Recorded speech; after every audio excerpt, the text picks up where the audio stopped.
My sister uninvited me from her wedding so I wouldn't embarrass her, but she ended up needing me more than anyone. I was cleaning my workbench when my phone buzzed. Dust and metal shavings clung to my gloves, so I wiped them on a rag before checking the screen.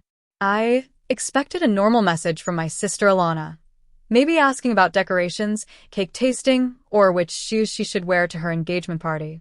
Instead, my heart froze. Marlene, I think it's better if you don't come to the engagement party. Your job might embarrass us in front of his family. I read it twice. 3 times. It didn't change. My hands felt heavy. I wasn't a criminal. I wasn't a troublemaker. I wasn't someone who caused scenes. I was a mechanic. A hardworking one. I fixed engines, saved people on the highway, repaired transmissions, kept cars alive long after they should have died. How was that embarrassing? Before I could even react, another message came. I still love you, but they're very classy people. I need everything to be perfect. There it was, the real part. Not love. Not concern. Fear. Fear of how she thought I made her look. I didn't reply. I didn't ask questions. I simply turned my phone face down on the desk and let the noise of the shop swallow my thoughts. But the hurt stayed. It sank deeper than I expected. That night, Mom called.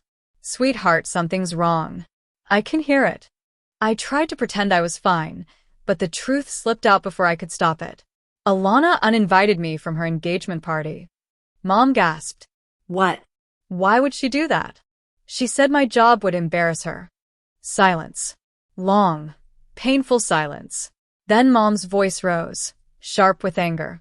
Your job? The job that kept our lights on last year when your hours got cut? The job that fixed Alana's car for free, twice?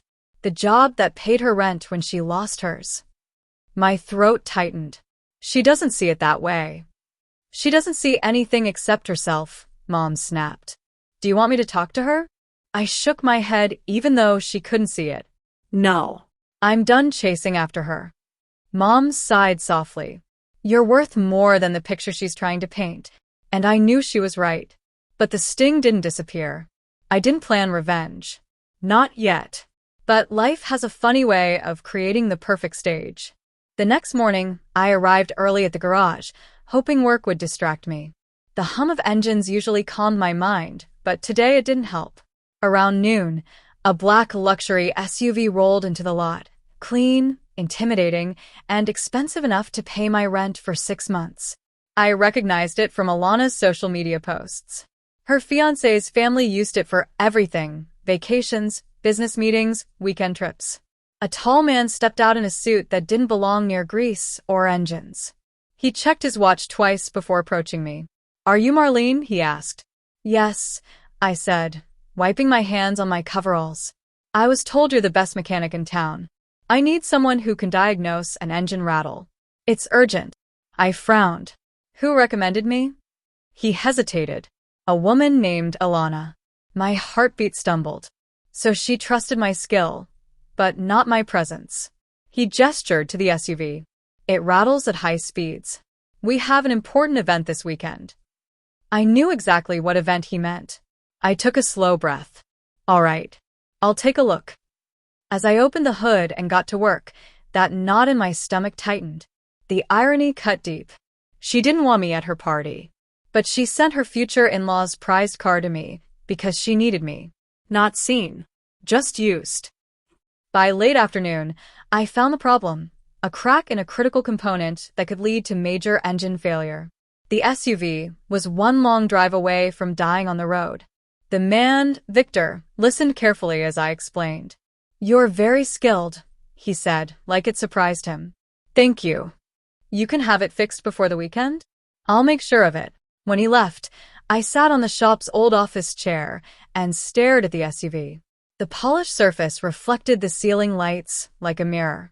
Alana didn't want me in the room, but she wanted my hands on the car that mattered most to her future family. And that hurt more than anything she'd said. The next day, I repaired the SUV, test drove it, and made it run smoother than when it rolled off the factory line. When I returned, Victor was already waiting. He inspected it carefully, then nodded. Perfect, He handed me a payment envelope, much more than I asked for. My father will want to thank you personally, he said. I blinked. Your father? Daniel's father. He's hosting the engagement party. My chest tightened. Then he added, by the way, you're invited to the party. I insisted. What? I stared at him. My family values excellence, he said simply. They want to meet the woman who saved their car. I swallowed hard. Does Alana know? She will soon. He walked away. I stood frozen, staring at the empty space where his car used to be. I didn't force my way in. I didn't ask for anything. I was invited because of the very job my sister was ashamed of. The truth was beginning to shift. The balance was starting to tilt. And Alana wasn't ready for it. I texted Alana that evening. Your future in-laws invited me to the engagement party. Her reply came instantly. What? Why? I didn't answer. She sent another message. Marlene, please don't take this the wrong way. I wasn't trying to be cruel. I rolled my eyes. That's exactly what she'd been. I finally typed, we'll talk at the party. She sent, fine. But fine didn't hide her panic. The day of the party arrived. I chose a clean navy dress, braided my hair neatly, and skipped the fancy makeup. I wanted to look like myself, not the version of me she pretended didn't exist. Mom called before I left. Are you going? Yes. And is there going to be drama? She asked gently. Only if someone starts it. Mom chuckled nervously. I love you. I'm proud of you. Her voice steadied me more than she knew. The engagement party was held at a huge mansion with a private garden lit by golden lights. Guests wore shimmering dresses and tailored suits. I walked in alone. No shame, no fear. Victor spotted me near the entrance and waved. Marlene, glad you made it. Thank you, I said. Soon, a woman walked toward me with a warm smile. You must be Marlene. I'm Vivian, Daniel's mother. She shook my hand with genuine kindness. Thank you for saving our SUV. That car is practically a family member. Before I could respond, click, click, click. Alana's heels. She appeared with a tight smile that didn't reach her eyes. Marlene, can we talk? She dragged me aside. What are you doing here? She hissed. I was invited. That wasn't the plan. Maybe not your plan. Her face reddened. Please don't embarrass me tonight. I stared right at her. I'm not the one embarrassing myself. She faltered. But there wasn't time for more. Photos. Family of the bride. Gather around. Vivian waved me over. Come join us, Marlene. Alana froze. I stepped into the frame beside Mom. The photographer snapped picture after picture. Click, click, click. Alana forced a smile, but I saw the truth in her eyes. She was losing control. And the truth, the real truth, was finally stepping into the light. Grace tried to save face after that ugly moment in the driveway. She sent me a short text the next day. Mom wants everyone to be supportive and calm. Let's just focus on the wedding. She didn't apologize. Not for her words, not for her attitude, not for humiliating me in front of her mother and fiancé. But I didn't answer with anger or lectures. I simply replied, congratulations again. I'll see you at the wedding. Because I wasn't planning revenge. Not yet. Revenge is only sweet when the other person ruins themselves first. And Grace? Grace was already holding the match in one hand and the gasoline in the other. A strange energy. The following week felt tense.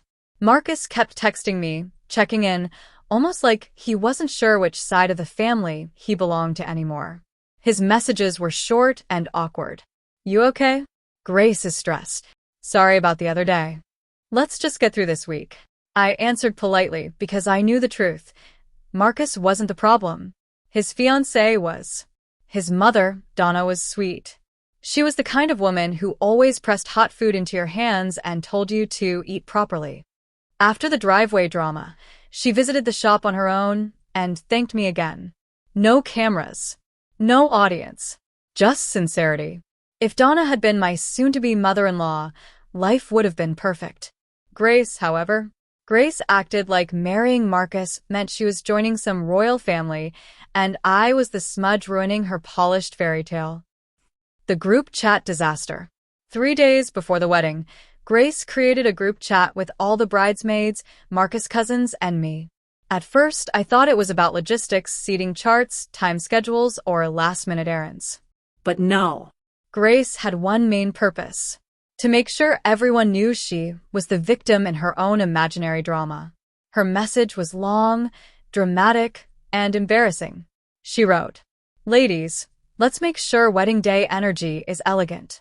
Some people, not naming anyone, have been bringing unnecessary tension and workshop vibes into the family space. I want class and good manners on Saturday. Workshop vibes." She actually typed that. Then another message: "Please keep greasy hands, smell of oil, and mechanic outfits at home. You know who you are." Everyone in that chat froze. No one replied for 5 minutes. You could feel the silence through the screen. Finally, Marcus' cousin Sophia broke it. "Grace, what are you doing?" Grace answered instantly, "I'm making sure MY Day isn't overshadowed." Then Sophia wrote, "By who? The woman who fixed your luxury SUV for free." Grace didn't respond. The chat went dead. Marcus called me an hour later, exhausted. "Please don't take her seriously," he said. "She's overwhelmed." But here's the thing. People say the truth when they're stressed. Pressure squeezes out what's already inside. Grace didn't slip up. She revealed herself. And the wedding was starting to feel less like a celebration, and more like a storm gathering over the horizon. Mom's warning. My mom wasn't the type to meddle, but she saw the messages. She heard the tone Grace used. She watched how often Marcus came to the house looking drained. One night, she sat beside me at the kitchen table and gently said, "Marlene, don't let them treat you like you're small. Your hands fix things. Your work keeps families safe on the road. Be proud of that." "I am," I said. She squeezed my hand. "But be careful. That girl, she wants to crush anything she can't control." Mom was right. Grace didn't just want a perfect wedding. She wanted a perfect image. And she saw me, the mechanic with calloused hands and engine grease under her nails, as a stain on her picture. But she didn't know what I knew. People who try to hide their insecurities always expose them at the worst possible moment. And wedding days? They don't hide anything. The night before the wedding, there was a rehearsal dinner. I wasn't invited. Marcus said it was just for the bridal party and immediate family, but I had seen pictures later. Co-workers, neighbors, distant cousins, random friends. Everyone was there except me. Mom said to let it go. But something in my chest tightened, as if the universe was whispering, "Watch closely. Something is coming." And something did. Around midnight, as I was wiping down my tools and closing the garage for the night, headlights rolled into the driveway. Not one car. 3. And then I saw who stepped out. Grace. Marcus. Donna. 2 bridesmaids. And a man in a suit holding a laptop and a black case. Grace looked pale, her eyes wide with panic. Marcus looked like someone had dropped a heavy truth on his head.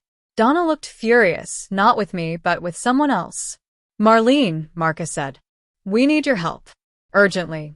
I crossed my arms. "What happened?" Grace swallowed hard. Our wedding car won't start. Their expensive, imported, custom white wedding car, the one Grace bragged about nonstop, had died. Completely. The driver said it wouldn't even respond to a jump. Grace wrung her hands, almost shaking. "Marlene, please can you fix it?" The girl who once told me my hands were too dirty for her wedding was now begging for those same hands. I stared at her without blinking. And then I said, "Bring it inside." Grace exhaled with relief. Too soon. Because she didn't realize yet. This was the moment everything would turn. Grace hurried behind me as I opened the garage, her heels clicking wildly on the concrete like she was running from a crime scene. Marcus looked embarrassed. Donna looked disappointed. The bridesmaids looked like they wished they had stayed home. The white wedding car, a sleek, imported limousine-style sedan, was parked crookedly under the lights. Even from a distance, I could hear it. A deep clicking sound that meant something much worse than a dead battery. I crouched beside the car. Grace folded her arms tightly. Marlene, I'm begging you. Please don't let anything ruin my big day. Her voice trembled, but not with humility, with fear. Fear of losing control. Fear of something not going her way. Fear of someone seeing she wasn't perfect. I didn't answer her. Not yet. The real problem. I popped the hood. Everyone leaned forward. The moment I saw the engine, I almost laughed out loud. This wasn't a simple breakdown. Someone had tried to fix something earlier and made it 10 times worse. Grace, I said slowly, did anyone touch this car before tonight? She blinked. I checked TikTok for a quick fix video. I dropped the wrench. You what? A bridesmaid covered her mouth. Marcus closed his eyes like he'd just received emotional damage. Donna whispered, Lord help us. I took a slow breath. Grace, you can't follow a TikTok tutorial on a $300,000 car. She flushed. The video had 2 million likes. I tightened my jaw. This entire line is disconnected, the timing is off, and you burned through the fuse trying to hot reset it. You're lucky it didn't start a fire. She gasped. So, can you fix it? Yes. But it's going to take time. How long? She demanded. I stared dead into her eyes. Long enough for you to learn something. Her lips parted, offended, scared, exposed all at once. But she didn't argue. She couldn't. She needed me too much. The unintentional confession. As I worked, Marcus paced behind me, talking quietly to Donna. But not quietly enough. I kept my head under the hood, pretending I didn't hear anything. Mechanics learn that trick early. Marcus whispered, I don't know if I want to do this anymore. My hand stopped. Donna said gently, Honey, what changed? Marcus sighed heavily. It's like she only cares about how things look. Everything is about image. And the way she treated Marlene? It opened my eyes. Grace's head shot up. Marcus. Why would you say that in front of everyone? He rubbed his temples. I'm saying it because it's true. Grace's voice cracked. I just want the perfect wedding. Marcus shook his head. I want a perfect marriage, not a staged show. The garage fell silent. Then Grace turned to me, like I had caused this. This wouldn't be happening if you didn't make everything about you, she snapped. I straightened up slowly, wiped my hands on a rag, looked her dead in the face. I didn't break your car. I didn't insult myself. I didn't start that group chat drama. I didn't uninvite anyone. You did this. She swallowed hard. And now, I added, you're blaming me because you can't control the mess you made. Her eyes filled with frustrated tears, because denial had nowhere left to hide. The fix. I wasn't cruel. I wasn't petty. Even after everything, I fixed her precious wedding car. But I took my time, not because I wanted revenge, but because I wanted the truth to settle around her. Every bolt I tightened, every fuse I replaced, every wire I reconnected was one more reminder that she had built an entire fantasy life on shallow things. Image, status, perfect pictures, fake elegance, and it was all collapsing. By the time the engine roared back to life, Grace looked like she had aged 5 years. There, I said. It's ready. She exhaled a shaky breath. Marlene, thank you. But her voice wasn't soft or warm. It was tired, like she finally realized something. Pretty weddings don't save ugly hearts. The warning she never expected. As they prepared to leave, Grace lingered at the doorway. Marlene, are you coming tomorrow? I wiped my hands again and met her eyes. That depends. On what? On whether you want a wedding or a performance. She stared at me, confused. So I added, if you treat people like props, don't be shocked when they stop playing along. Grace lowered her gaze. For the first time, she didn't have a comeback. She just whispered, I'll think about it. And I believed her, not because she suddenly became a better person, but because life had finally given her a mirror she couldn't escape. The morning of the wedding felt strangely quiet. too quiet. I woke up early, made coffee, sat at the kitchen table, and waited for chaos to find me. Because with Grace, chaos always had my address. Mom peeked into the kitchen. "You going?" she asked softly. "I don't know." She nodded like she expected that answer. Then she placed her hand over mine. "Marlene, showing up doesn't mean you're weak. Sometimes it shows everyone exactly how strong you are." I didn't answer. My chest felt tight. Mom kissed my forehead and whispered, "Whatever you choose, I'm proud of you." That settled it. I was going. Not for Grace. Not for the show. But for myself. The arrival. The wedding venue was a massive garden hall draped in white roses, golden arches, and crystal chandeliers that sparkled even in the sunlight. Everything looked expensive. Everything looked staged. Everything looked fragile. As I walked in, heads turned. Some stared at my simple navy dress. Some whispered about the mechanic sister. Some waited for drama. But I didn't shrink. I didn't hide my hands. I didn't pretend to be what I wasn't. I held my head high and walked forward. Donna spotted me first. "Marlene," she said warmly, pulling me into a hug. "I'm so glad you came." Even her voice was a relief. Sincere, grounded, real. Then Marcus approached. He looked nervous, tugging at his tie. "Thank you for being here," he said quietly. I nodded. "You okay?" His eyes darted toward the bridal suite door. No. "I don't think she is either." Before I could ask what he meant, the door burst open. Grace stepped out, and everything froze. The bride, who couldn't pretend anymore. Grace looked beautiful, undeniably. Her dress sparkled, her hair was perfect, the long veil trailed behind her like a waterfall of diamonds. But her eyes were cracked glass. She spotted me immediately. Her expression flickered, shock, guilt, relief, panic, all tangled together. For a long moment, we just stared at each other. Then she whispered, "You came." "Yes," I said calmly. Grace swallowed. Her lip trembled. She stepped closer, lowering her voice. "Marlene, I owe you an apology." The room went silent. People actually stopped walking to listen. "I shouldn't have treated you the way I did.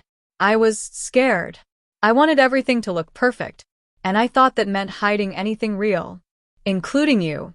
She blinked back tears. "You didn't deserve any of that." The bridesmaids stared. Marcus stared. Donna stared. She had never apologized to me in her life. I didn't say anything. I let her continue. "I'm sorry, Marlene. Really. Not because I want peace today, but because I've been wrong for a long time." My throat tightened. Not because of her words, but because I knew how much it cost her to say them. But the wedding wasn't done teaching her lessons. Just then, the wedding planner rushed over, panicked. "Grace, the wedding car is missing." Grace's face turned ghostly white. "What do you mean missing?" "It's not in the parking lot. No one can find the driver." Grace grabbed her head. No. No. No. "Not today." I raised a hand. "Relax. I know where it is." Everyone turned to me. Grace whispered, "How? Why?" "Because," I said calmly, "I told the driver to keep it in a shaded spot so the engine wouldn't overheat again. It's by the staff entrance." The wedding planner nearly collapsed from relief. Marcus mouthed, "Thank you." Donna squeezed my arm. Grace exhaled shakily. "You looked out for me?" I shrugged. Someone had to. Her eyes filled again. Not with drama. With real emotion. The ceremony. Grace walked down the aisle looking like a woman who had finally dropped a 1,000-pound mask. Marcus cried. She cried. Even Donna cried. When the pastor said, "If anyone has reason these two should not be wed," the whole crowd held its breath. No one spoke. Not even Marcus. Because whatever doubts he had, Grace had faced herself. And he saw it.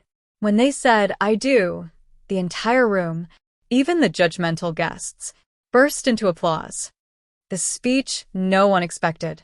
At the reception, the best man gave his speech. Then a bridesmaid gave hers. Then Donna gave a heartfelt tribute. And then, to my shock, Grace took the mic again. "I want to thank someone very important," she said, eyes scanning the room. My stomach dropped. No. "No, no, no. Marlene," she called. "Come here." The room turned to me. Spotlight. Attention. Eyes everywhere. But Grace's voice was steady. "My sister isn't fancy. She isn't flashy. She doesn't pretend to be what she's not. She works hard. She builds things. She fixes things. She saves people on the road. And she's saved my wedding more times than I deserve." The room murmured. Grace stepped closer, voice trembling.